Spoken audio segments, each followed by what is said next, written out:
एक बार की बात है, एक बहुत ही समझदार और होशियार भेड़िया जंगल से गुजर रहा था तो अचानक उसे एक मरा हुआ हाथी दिखाई दिया। भेड़िया ने अपने पंजे से उसकी चमड़ी काटने की बहुत कोशिश करी, परंतु चमड़ी बहुत ठोस होने के कारण उसे काटना या उधेड़ना उसकी शक्ति से बाहर की बात थी।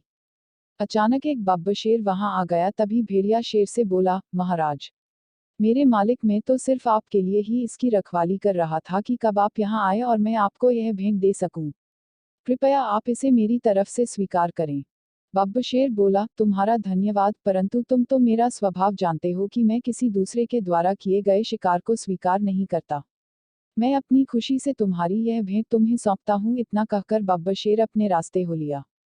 परंतु मुसीबत अभी खत्म कहाँ हुई थी। अब एक साधारण शेर वहां आ पहुंचा। वह झट से बोला, चाचा जी, आप यहाँ मौत के मुंह में कहाँ घूम रहे हैं। शेर बोला, क्या मतलब।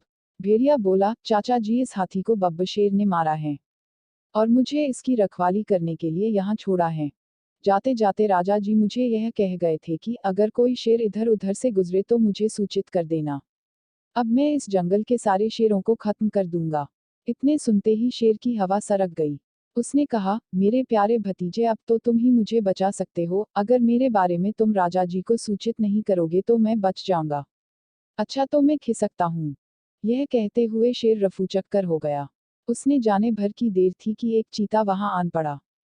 भेड़िए ने मन ही मन सोचा कि इसके दांत बड़े नुकीले हैं, क्यों न हाथी की चमड़ी इसी से कटवा लूं। बस फिर क्या था, वह झट से बोला, क्यों भांजे, कहाँ रहे इतने दिन, बड़े समय से नजर नहीं आए। और क्या बात है, बड़े कमजोर और भूखे लग रहे हो।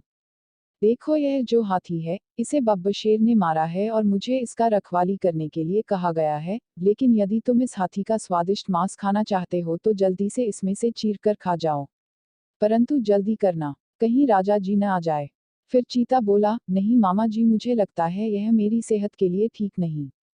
परंतु भेड़िए ने फिर एक चाल चली और चीते से बोला, सुनो भांजे, हौसला रखो और खाना शुरू करो। जैसे ही बब्बर शेर मुझे दूर से दिखाई देगा मैं तुम्हें उसके आने की खबर दे दूंगा।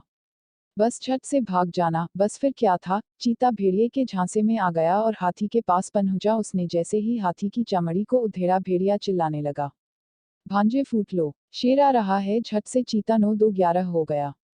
इस तरह भेड़िए ने लंबे समय के लिए अपने भोजन का प्रबंध कर लिया।